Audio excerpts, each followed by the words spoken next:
Lieutenant Amanda Cross stood in the corridor of Station Theta 9, staring at the door marked Monster Containment Division. She checked her transfer orders for the third time that morning. The assignment had to be wrong. She was a xenobiology specialist, fresh from the academy with top marks in cross-species communication. Someone in personnel must have made a mistake. She pressed the entry button anyway. The door slid open with a hiss that sounded almost like a warning. The room beyond was massive, far larger than any office space she had seen before. The walls were reinforced steel, scarred with deep gouges that looked like claw marks. Display screens covered every surface, showing star maps, biological readouts, and what appeared to be combat footage. In the center of the room stood a creature that made Amanda freeze in place. Commander Victor was a Keltharian, standing nearly 3 meters tall with 4 muscular arms and dark blue scales that caught the light. His species was known across the galaxy as one of the toughest races alive. They evolved on a high-gravity world where everything had armor plating and venomous spines. Yet even he had scars crossing his face and arms, the kind that spoke of battles that should have been fatal. "Lieutenant Cross," Victor said, his voice rumbling like distant thunder. "You are the human assigned to this division." "Yes, sir," Amanda replied, keeping her voice steady. "Though I believe there might be an error in my orders. I requested a position in the Research and Communication Department." Victor's 4 eyes blinked in sequence, a gesture Amanda recognized as confusion. "There is no error. You volunteered for monster containment when you checked the box for hazard duty assignments." Amanda's stomach dropped. She had checked that box thinking it meant field work, maybe studying dangerous environments or unstable atmospheres. "Not this. Sir, I need to clarify what this division actually does. The name suggests containment protocols for hostile fauna, but I assumed that meant standard predator management or COM." Victor interrupted, gesturing with 2 of his arms. "I will show you what we contain." He led her to the largest display screen in the room. With a tap of his clawed fingers, he brought up a video feed. Amanda watched as something moved through space, a creature that defied every law of biology she had studied. It was massive, easily the size of a frigate-class ship, with a body that seemed to shift between solid and liquid states. Rows of teeth lined an opening that could only be a mouth, each tooth longer than Amanda was tall. "This is a void ripper," Victor explained. "It hunts in the vacuum of space. It has destroyed 17 mining operations in the past 2 years. Our job is to stop it before it reaches the colony on Sexton 4. Amanda watched the creature tear through a cargo vessel like it was made of paper. The crew never had a chance. "And this," Victor continued, switching to another feed, "is a shadow stalker. They hunt in packs, invisible until they strike. Their venom dissolves flesh in under 10 seconds. A pack of 12 killed 300 colonists on Refuge 7 before we could evacuate the survivors." The screen showed thermal images of shapes moving through a settlement. Then nothing. Then bodies.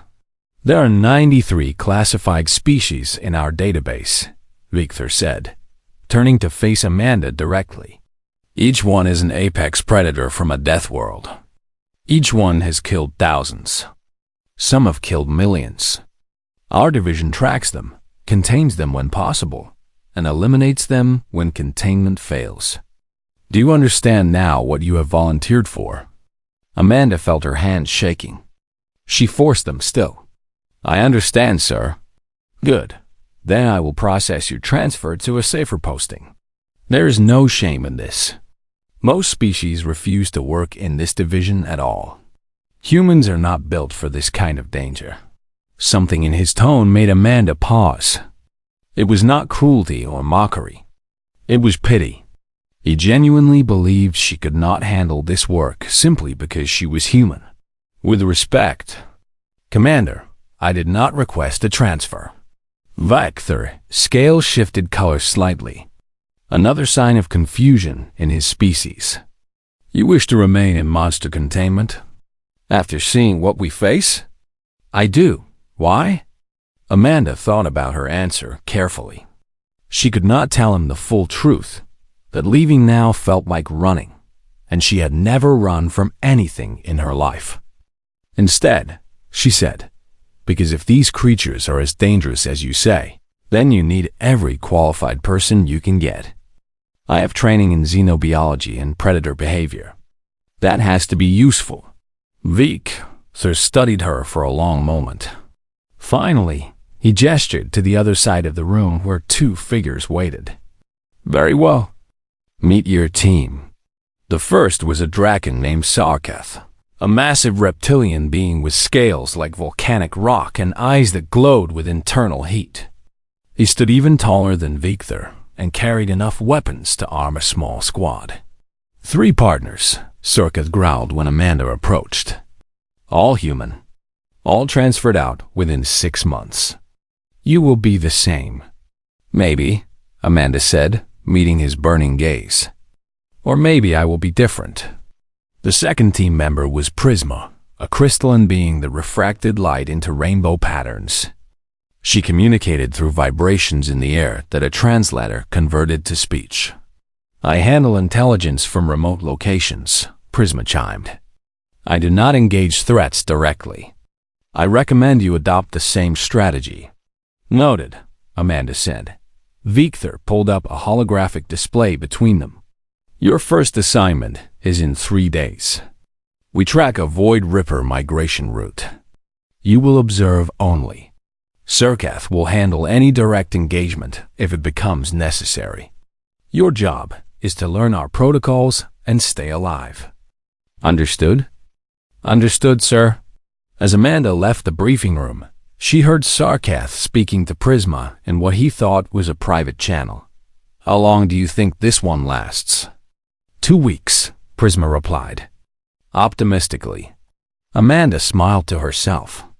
She had spent her entire childhood on Earth, studying everything that wanted to kill her. Sharks, bears, crocodiles, venomous snakes, spiders, big cats. Her planet was full of creatures designed to hunt and kill.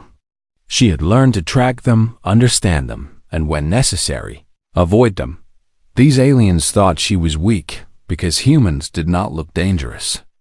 They had no claws, no armor, no venom.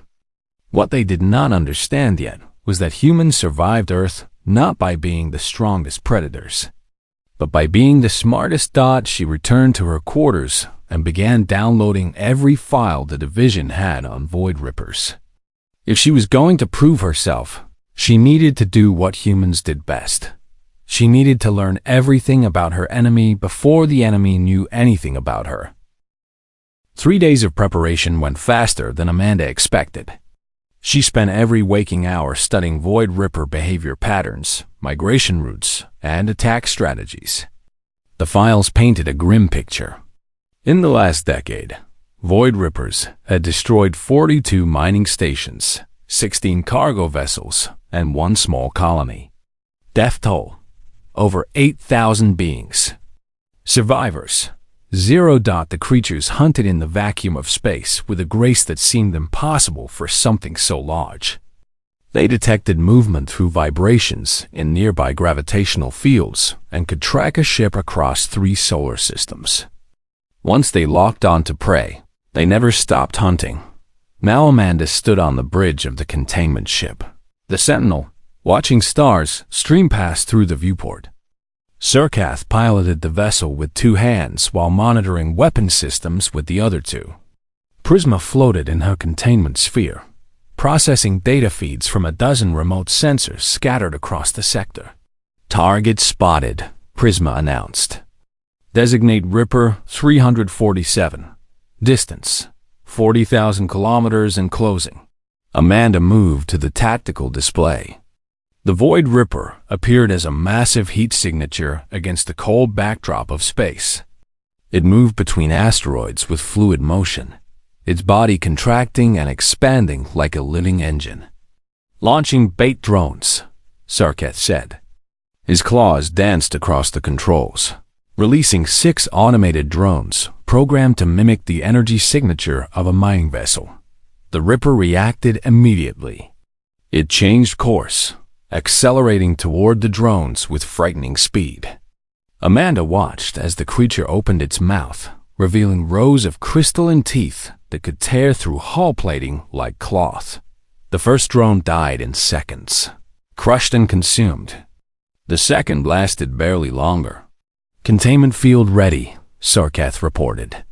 "When it reaches the marker zone, we activate the trap." But the Ripper did not follow the planned route. It destroyed the third drone, then suddenly stopped. Its massive body went still, floating in space as if thinking. "Why did it stop?" Amanda asked. "Unknown," Prisma chimed. "This behavior is not in the database." The Ripper turned, its eyeless head sweeping across the asteroid field. Then it moved again, but not toward the remaining drones.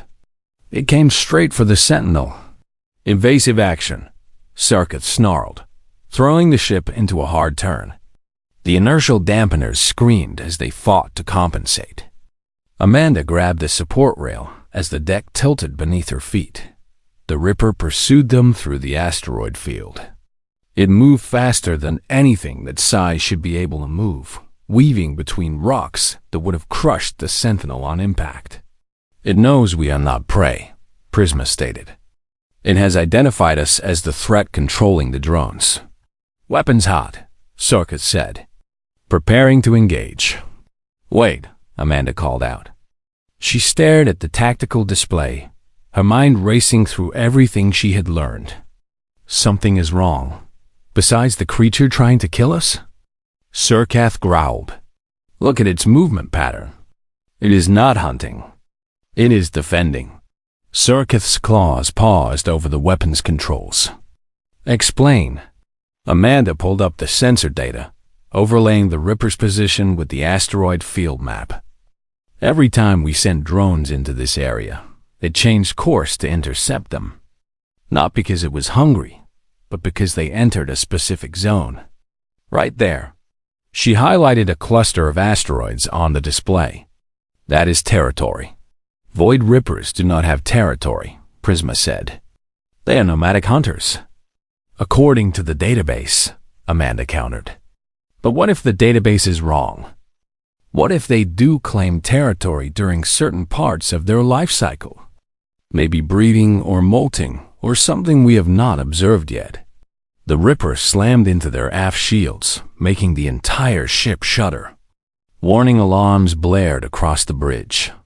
"We need to decide now," Sarkath said, his finger hovering over the firing controls. "Fight or die." Amanda made a decision that went against every protocol in the Division Handbook. "Prisma, can you modulate our engine signature to match a distress pattern? Something that signals we are leaving and will not return?" "Theoretically, yes. But there is no guarantee the creature will understand." "Do it anyway." Sarkath's eyes burned brighter. "You are gambling our lives on a theory." "I am gambling our lives on understanding predator behavior," Amanda shot back. "Every predator on Earth defends its territory. They do not waste energy killing threats that retreat. They conserve strength by letting enemies leave." "This is not Earth," Sarkath rumbled. "No, but physics is physics. Biology is biology. If this creature evolved to survive in space, it evolved to conserve energy. Fighting costs energy. Letting us leave costs nothing." Another impact rocked the ship. Shields dropped to 60%. "Commander Victor, this is the Sentinel," Sarkath said into the comm. "Lieutenant Cross has proposed an unconventional strategy." "Permission to attempt?" There was a pause that felt like hours. Then Victor's voice crackled through. "I am monitoring your situation. You have 30 seconds to show results. If you fail, Sarkath has clearance to destroy the target and retreat." "Understood," Sarkath said. He looked at Amanda. "Your move, human." Amanda nodded to Prisma. "Change our engine signature and set course away from the asteroid cluster. Not fast, not like we are fleeing. Slow and steady, like we are injured and retreating. Prisma made the adjustments. The Sentinel's engines changed their pitch, emitting a different frequency. The ship turned away from the Ripper and began moving at 1/4 speed toward open space. The Ripper followed them for exactly 3 seconds. Then it stopped. Amanda held her breath, watching the tactical display. The creature floated motionless, as if considering. Its massive head turned back toward the asteroid cluster. Then it moved away from them, returning to its territory. The bridge was silent except for the hum of the engines and the beeping of sensors. Surkath stared at the display, his expression unreadable. "It worked," Prisma chimed, her crystalline body flashing with colors that indicated surprise. "The Ripper has returned to the asteroid cluster and ceased pursuit." "Sentinel, report," Victor's voice demanded. "Mission successful, Commander," Surkath said slowly. A human was correct. The Ripper was defending territory, not hunting. "We signaled retreat, and it let us go." Another pause. Then Victor said something that might have been a laugh. "Return to base. I want a full report on this strategy." As the Sentinel accelerated away from the asteroid field, Surkath turned to face Amanda. "You were right. I did not think you would be. There's thousands of apex predators," Amanda explained. "Lions, tigers, bears, crocodiles, sharks. Humans survived by learning how they think. Not by being stronger or faster, but by being smart enough to avoid fights we did not need. Your previous partners did not approach problems this way," Surkath said. "Maybe they tried to act like warriors," Amanda replied. "I am a scientist. I do not want to fight these creatures. I want to understand them." Prisma drifted closer. "This changes our protocol significantly. If Void Rippers defend territory, we can avoid confrontation by mapping their zones and routing traffic around them." "Exactly," Amanda said. "We save lives without firing a shot." Surkath's expression changed. The burning hostility in his eyes faded to something that looked almost like respect. "Perhaps you will last more than 2 weeks after all, human." Amanda smiled. "I plan to last a lot longer than that." When they docked at Station Theta 9, Commander Victor was waiting in the hangar. He reviewed their sensor data with all 4 arms moving across different displays simultaneously. "Remarkable," he finally said. "In 15 years, this division has never successfully de-escalated an encounter with a Ripper. We always fought or fled. You found a third option." "I just applied Earth logic to a space problem," Amanda said. Victor's scale shifted to a lighter shade of blue, which Amanda's cultural database identified as approval. "The Galactic Council will want to see this data. They have lost billions in resources to Ripper attacks.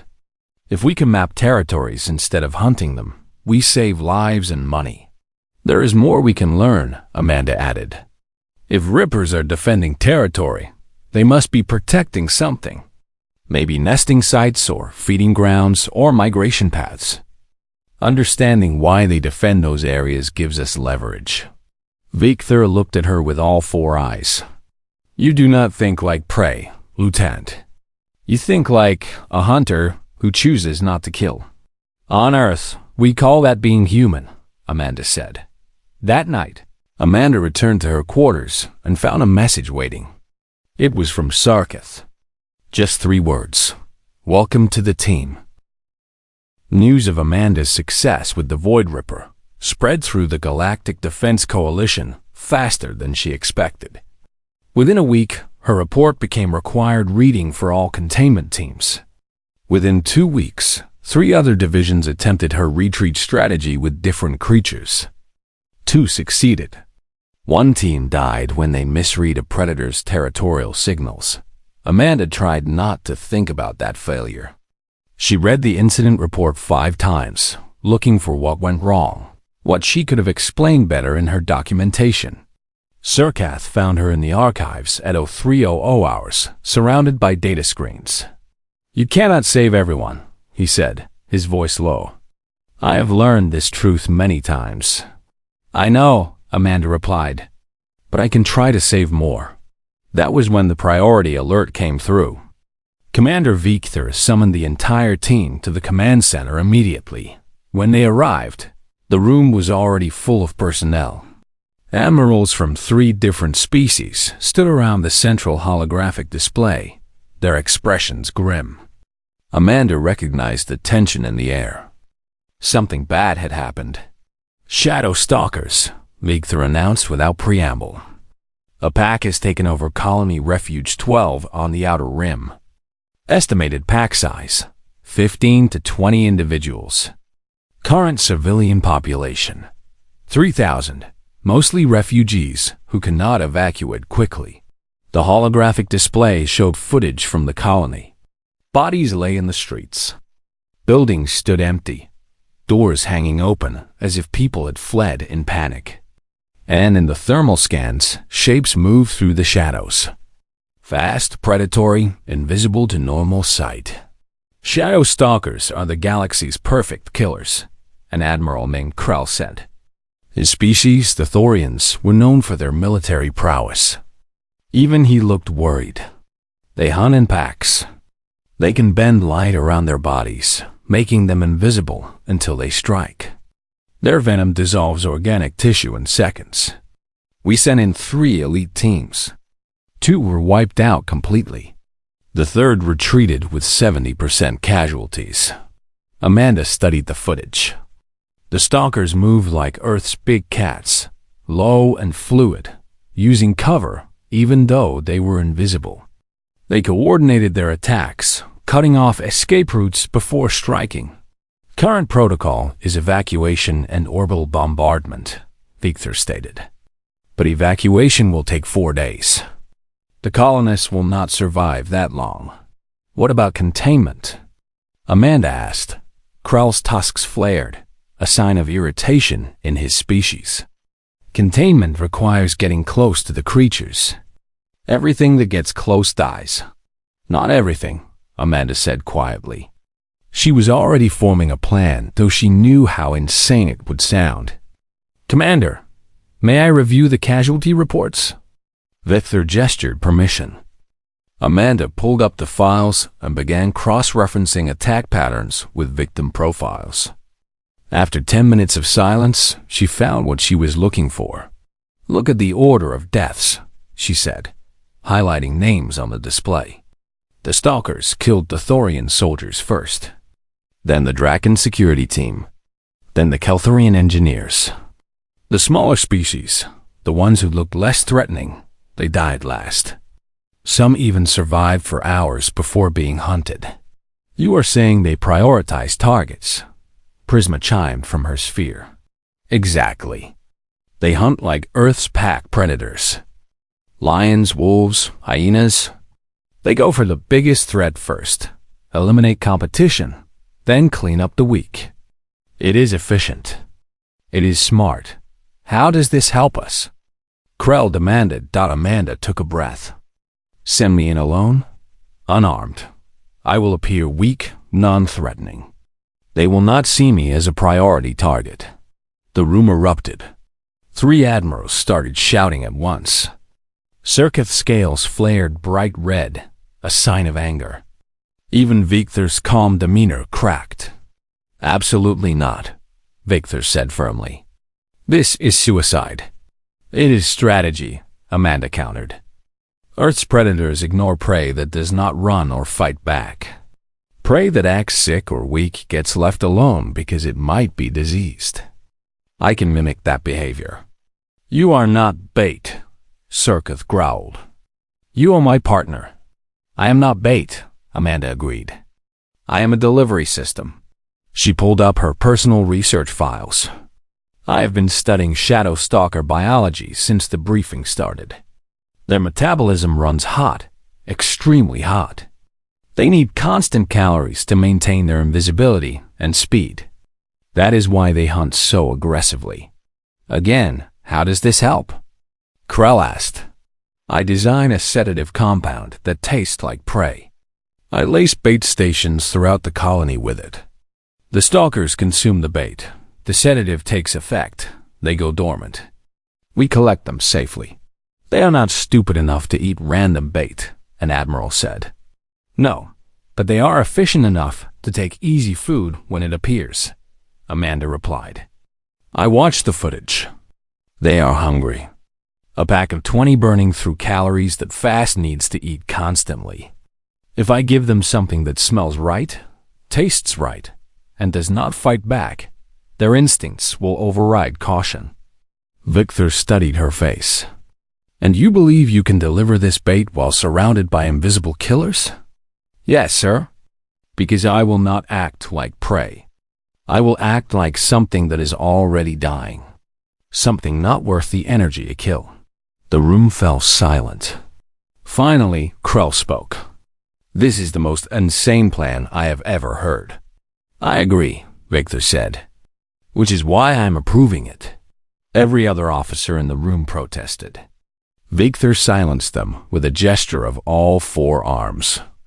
The evacuation is already failing. We have lost contact with 3 transport ships. The stalkers are expanding their hunting range. If we do nothing, everyone dies. If we try another military assault, everyone dies. Lieutenant Cross offers a third option. I will take any option that has a chance of success. I will go with her, Sarkith said.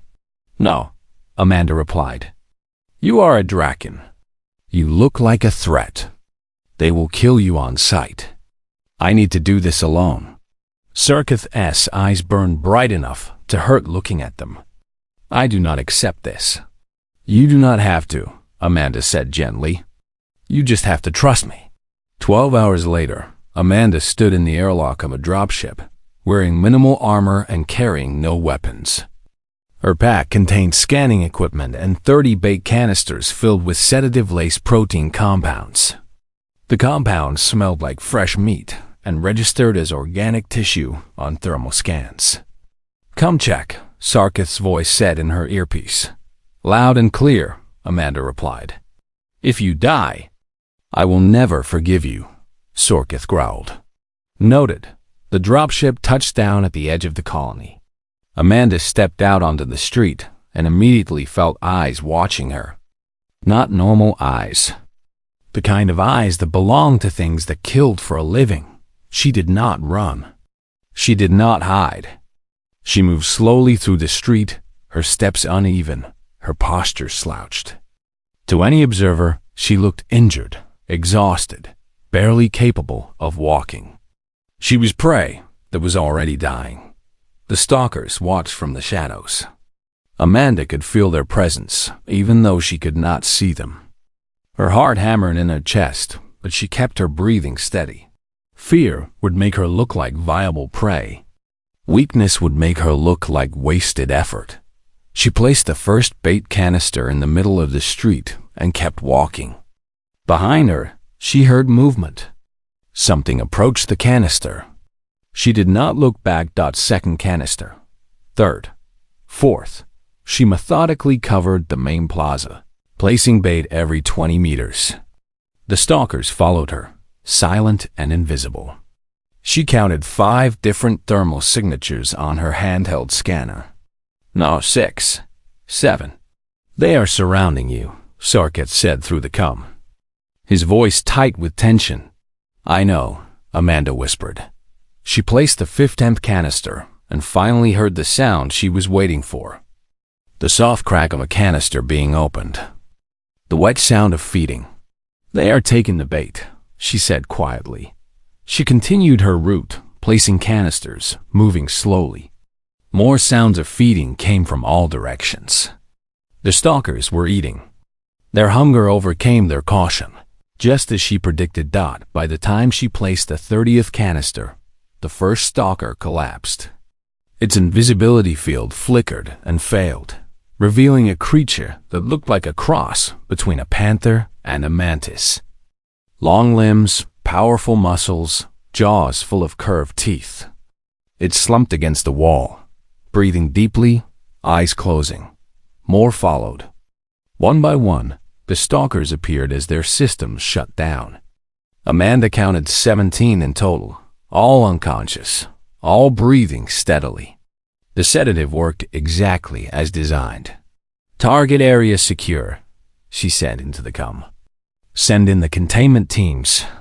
Surkath was the first through the door when the teams arrived. He looked at Amanda, then at the sleeping stalkers, then back at Amanda. "Impossible," he said. "Not impossible," Amanda corrected. "Just improbable." There's a difference.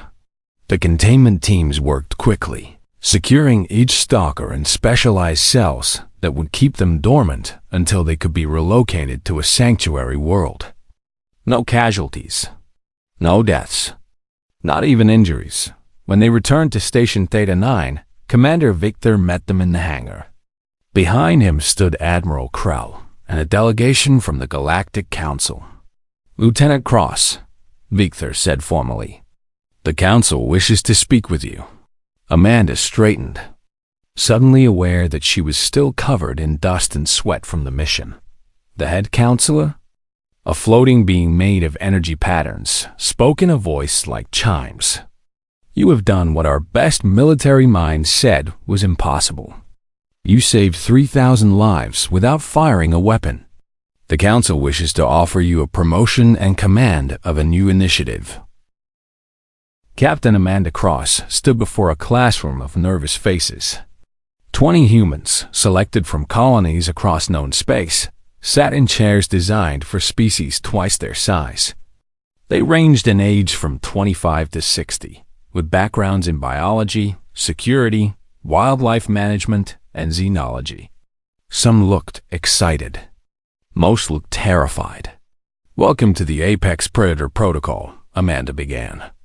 "Over the next 6 months, you will learn to handle creatures that the galaxy considers unstoppable. You will not do this by being stronger or braver than everyone else. You will do this by being smarter." She activated the display behind her, showing footage of a Void Ripper tearing through a cargo ship. "First lesson, everything is just trying to survive. That Ripper is not evil. It is not a monster. It is a living being that evolved to hunt in space because that is where its food lives. Understanding that fact is what keeps you alive." One recruit raised his hand. His name was Jake Harrison, former wildlife officer from Earth Canadian Territories. "Captain, how do we apply Earth knowledge to alien biology? These things did not evolve under Earth conditions." "Good question," Amanda said. "Physics is universal. Biology follows predictable patterns. Predators conserve energy. They avoid fights that cost more than they gain. They defend territory that provides resources. These rules apply whether you are talking about a wolf pack in Canada or a Void Ripper in deep space." She spent the next 3 hours covering basics. How to read body language in non-humanoid species. How to identify territorial behavior. How to distinguish between hunting and defense. The recruits took notes frantically. The next morning, Amanda introduced them to their first live subject. A small creature, only the size of a house cat, sat in a containment field in the center of the training room. It had 6 legs, crystalline skin, and eyes that glowed blue. "This is a gleamer," Amanda explained. "Native to the ice moons of Seraphis 9. Classified as dangerous because its bite delivers a neurotoxin that causes paralysis. 3 miners died before we contained this one. Who wants to approach it?" Silence. Finally, a woman named Nicole Chun stood. She was a xenobiologist who had studied on 12 different worlds. "I will try. Tell me your strategy first," Amanda said. Nicole studied the gleamer. "It is in a defensive posture. Legs spread wide, eyes fixed on threats. It is scared. I would approach slowly, make myself seem small and non-threatening, avoid direct eye contact." "Good analysis. Now do it." Nicole entered the containment field. The gleamer immediately tensed, its crystalline skin shifting to a darker blue. Nicole dropped to a crouch, making herself smaller. She moved sideways instead of directly forward, a non-threatening approach that predators recognized as passive. The gleamer watched her, but did not attack. Nicole got within arm's reach and stopped. She extended one hand slowly, palm down, the universal signal for peaceful intent. The gleamer sniffed her hand. Its color shifted to lighter blue, which Amanda's database identified as curiosity. After a moment, it pressed its head against Nicole's palm. "Physical contact established," Nicole said, her voice shaking slightly. "No aggression detected." The class erupted in whispers. Jake looked impressed. "It is like training a dog." "No," Amanda corrected. "It is like respecting a thinking being who has different communication methods than you. Dogs were domesticated over thousands of years. This creature has never seen a human before." Nicole succeeded because she approached it as an equal, not as something to dominate. Over the following weeks, Amanda pushed her recruits through increasingly difficult scenarios. They learned to track void rippers through gravitational distortions. They practiced sedative delivery systems on training dummies. They studied hundreds of hours of footage, learning to spot the tiny details that meant the difference. Between life and death. Then came their first real ASSIGNMENTA. Distress call came from a mining station on Keller 3. Hive borers had infected 17 workers. The creatures reproduced by implanting eggs in living hosts. When the larvae matured, they would burst out, killing the host and immediately seeking new victims. Standard protocol was to kill infected hosts before the larvae emerged. It was efficient. It was necessary. It was also something Amanda refused to accept. "There has to be another way," she said, reviewing the medical data. "There is not," Circuit said bluntly. He had been assigned as her second-in-command for the new initiative. "The larvae mature in 72 hours.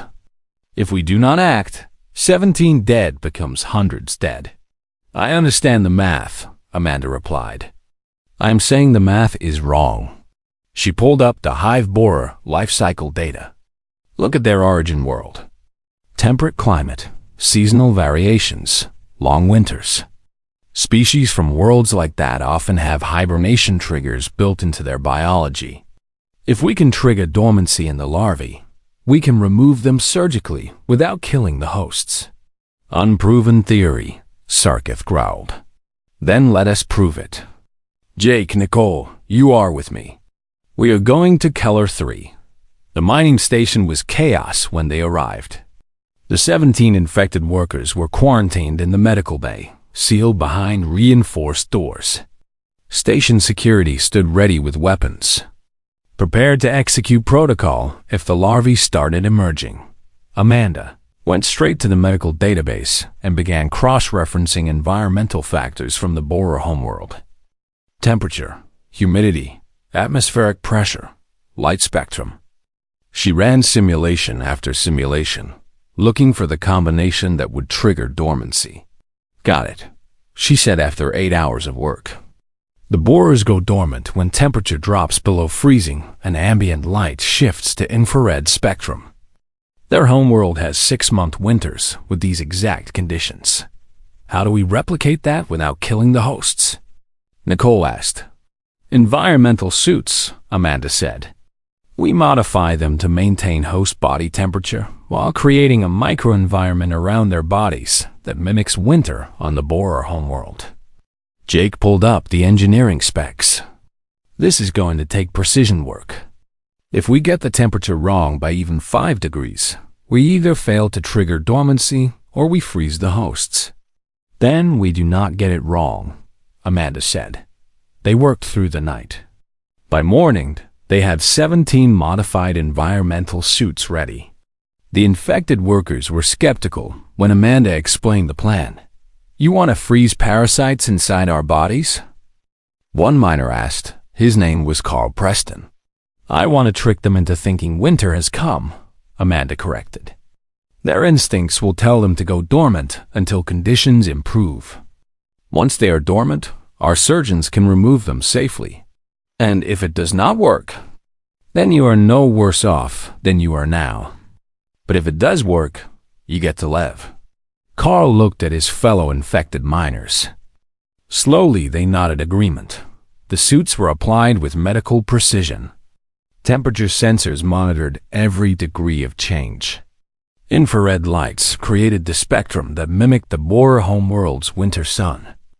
Amanda watched the medical displays, tracking the larvae's vital signs through scanners. 10 minutes passed. 20, 30. Activity is slowing, Nicole reported. Larval movement down by 40%. Keep monitoring, Amanda said. At the 50-minute mark, all larval movement stopped completely. The creatures had entered dormancy. Surgical teams, you are clear to proceed, Amanda announced. The operations took 6 hours.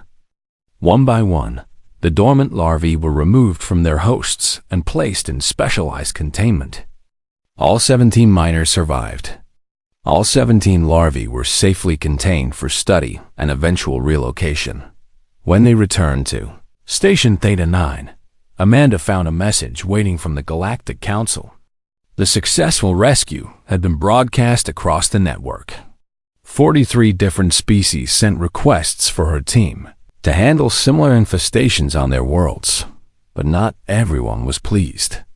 Admiral Krell entered her office without knocking, his expression dark. You are making my military look weak, Captain. That is not my intention, sir. Intention does not matter. Results matter. My forces have spent decades fighting these creatures. Billions of credits, thousands of lives, all to contain threats that you now handle with sedatives and temperature controls. The Council is asking why we need a military presence at all. Amanda chose her words carefully. The military serves a vital purpose. But not every problem requires a military solution. Sometimes the best way to save lives is to understand the threat instead of destroying it.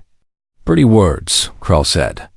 But there are those who see your success as a threat to established power. Be careful, Captain. Not all enemies come from death worlds. After he left, Surkath entered the office. Krell is spreading rumors. He says humans are controlling the monsters, not stopping them. He says you have some secret alliance with the creatures. That is ridiculous. Of course it is. But fear is not rational. There are species who spent centuries believing these creatures were unbeatable. You proved them wrong. Some will thank you. Others will resent you. What do you suggest? Continue your work. Train your humans. Save lives. Let results speak louder than rumors. Surkath's expression softened slightly. You have changed how I see your species. 3 months ago, I thought humans were weak. Now I understand you survived Earth, not through strength, but through understanding. That is a different kind of power. Thank you, Amanda said. Do not thank me yet. Krell is not finished. He is a military leader who believes in strength above all else. The holographic display showed something that should not exist. The Star Devourer stretched across 300,000 kilometers of space, its body a writhing mass of energy and matter that defied every law of physics Amanda knew. It moved through the void like a living galaxy, trailing streams of consumed starlight behind it. Estimated time until it reaches the Celesta system. 4 days, Commander Victor reported. Population of Celesta, 12 billion beings across 7 inhabited worlds. Amanda stared at the readings. The creature radiated enough energy to power 1,000 civilizations. Its gravitational field was already disrupting nearby star systems. And it was accelerating. Admiral Krell stood at the front of the Emergency Council, his tusk gleaming under the harsh lights. This is beyond containment protocols. This is an extinction-level threat. I have mobilized every fleet in this sector for a military response. Your fleets will be destroyed, a counselor said quietly. Perhaps, but we must try. Unless, Krell turned to face Amanda directly. Captain Cross believes she can talk this creature to death like she did with the others. The room fell silent. Every eye turned to Amanda. She felt the weight of their stares, the mixture of hope and doubt. I am not sure I can stop it, Amanda admitted. Krell's expression showed triumph. Finally, honesty. You admit your methods have limits. I did not say that, Amanda continued. I said I am not sure I can stop it. But I will try. Give me 72 hours before you launch your attack. Impossible, Krell snapped. Every hour we delay, the creature gets closer to inhabited systems. And every hour gives me time to understand what we are dealing with, Amanda countered. You said it yourself, your fleets will be destroyed. So either we die trying your way, or we try mine first and then die trying yours if I fail.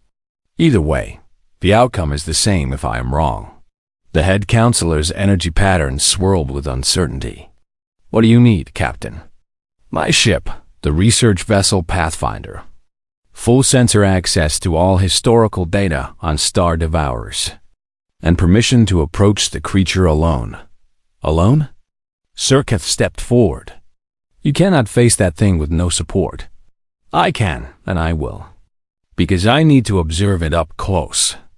I need to see what it does, how it moves, what it wants. You cannot do that from behind battle lines. Vector's forearms crossed over his chest. If you fail, you die. There will be no rescue. I understand. And if you succeed, then 12 billion people get to live. The council debated for 3 hours. Finally, they agreed. Amanda had 72 hours. After that, Krell's fleets would engage whether she was in the blast zone or not. Amanda spent the first 6 hours reviewing every scrap of data on Star Devourers. The historical records painted a terrifying picture. Creatures that appeared once every 10,000 years, consuming entire star systems before vanishing back into deep space. Ancient civilizations had tried everything to stop them. Weapons, shields, gravity traps, dimensional barriers. Nothing worked, but Amanda noticed something the historical accounts missed. They focused on what the Devourers destroyed, not where they went afterward. She pulled up star charts, tracking the last confirmed sighting of a star devourer from 8,000 years ago. Nicole, run an analysis on stellar composition in this sector, Amanda said, highlighting a region of space on the edge of known territory. Nicole worked in silence for 20 minutes. Unusual concentration of dying stars. Red giants, white dwarfs, stars in late fusion stages. Why? Because I think I know what the star devourer is eating, Amanda said. And why? She pulled up the spectral analysis of the approaching creature. Its energy signature matched a specific type of radiation, the kind produced by stars undergoing certain fusion reactions. Not young stars. Old ones. It is starving, Amanda said quietly. What? Surketh moved closer to the display. Look at the data. Star devourers appeared regularly when the galaxy was younger. But as stars age, they produce less of the specific radiation these creatures need. The universe is getting older. The food supply is running out. So, it is coming to colonize space because that is where the young stars are, Nicole said. Exactly. It is not destroying stars for fun. It is desperate. Dying of hunger? Jake looked up from his station. How does this help us?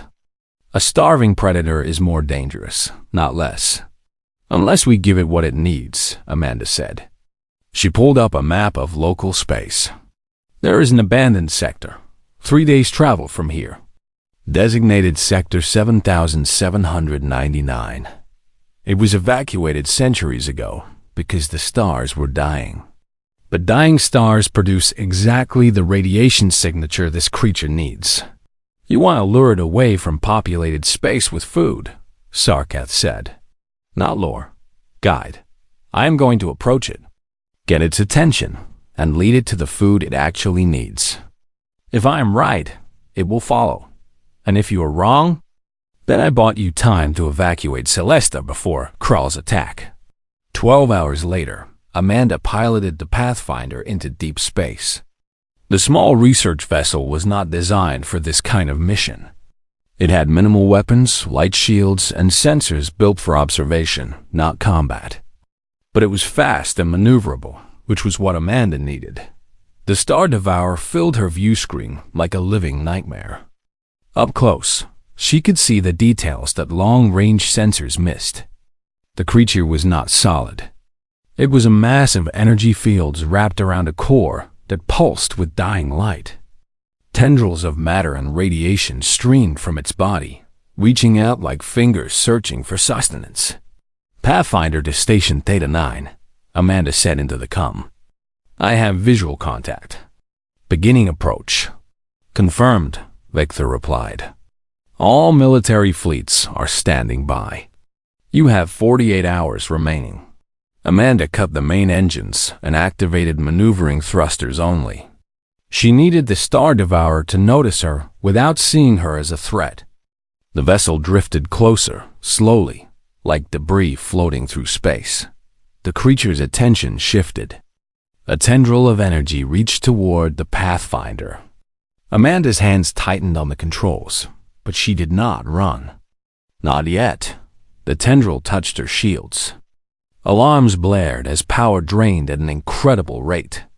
The creature was testing her, tasting her, trying to determine if she was food. Come on, Amanda whispered. I am too small to be worth the energy. The tendril withdrew. The Star Devourer's massive form shifted, as if considering. Then it continued on its original course toward Celesta. Amanda activated her reactor, pushing it to maximum output.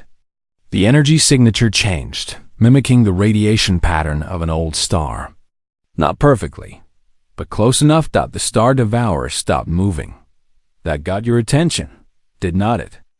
Amanda said that she adjusted her course, heading away from Celesta toward Sector 7799. The reactor continued pumping out radiation. It was like ringing a dinner bell. The Star Devourer turned. Slowly, ponderously, it changed course to follow the Pathfinder. Contact successful, Amanda reported. The creature is following me. Beginning navigation to target sector. The journey took 30 hours. Amanda kept the reactor at maximum output the entire time, praying it would not fail. The Star Devourer followed like a massive predator tracking wounded prey. Several times, it sent out tendrils to taste her energy signature. Each time, Amanda adjusted the output to keep it interested, but not satisfied. Finally, Sector 7799 appeared on her screens. Dozens of dying stars filled the region, their radiation signatures painting space with the exact frequencies the Star Devourer needed. Come on, Amanda said. There is your feast. She flew directly into the sector and shut down her reactor. The artificial signature vanished. For a moment, the Star Devourer paused, as if confused by the sudden loss of its target. Then it detected the dying stars. The creature surged forward with frightening speed. Its tendrils reached out, wrapping around the nearest red giant. Amanda watched through her sensors as the Star Devourer fed, drawing in radiation with an almost desperate urgency. The creature's energy signature stabilized. Its erratic movements smoothed out. It was eating properly for probably the first time in centuries. Pathfinder to Station Theta 9, Amanda said, her voice shaking with relief. Mission successful. The Star Devourer has found a sustainable food source. It is no longer a threat to colonize space. The comm exploded with voices. Cheers, questions, demands for confirmation. Through it all, Amanda heard Circuit's rumbling laugh. Only you would feed a planet killer and call it a solution," he said. When Amanda returned to Station Theta 9, she found the entire hangar filled with people. Thousands of personnel from dozens of species lined the walls. As she disembarked from the Pathfinder, they began to applaud. Commander Victor waited at the bottom of the ramp, all four arms spread in a gesture of respect. "You have done what ancient civilizations could not. You stopped the Star Devourer without firing a shot." Admiral Krell stood nearby, his expression unreadable. Finally, he approached Amanda and extended his hand in the human gesture of respect. "I was wrong about you," he said quietly. "About all humans. I thought strength was measured in firepower and armor. You showed me it can be measured in understanding. Thank you, sir." "Do not thank me. I spent weeks trying to undermine you because I feared what your success meant for military tradition. I was a fool." He stepped back and addressed the crowd. "Let it be known that Captain Cross has my full support. Any species or individual who questions her methods will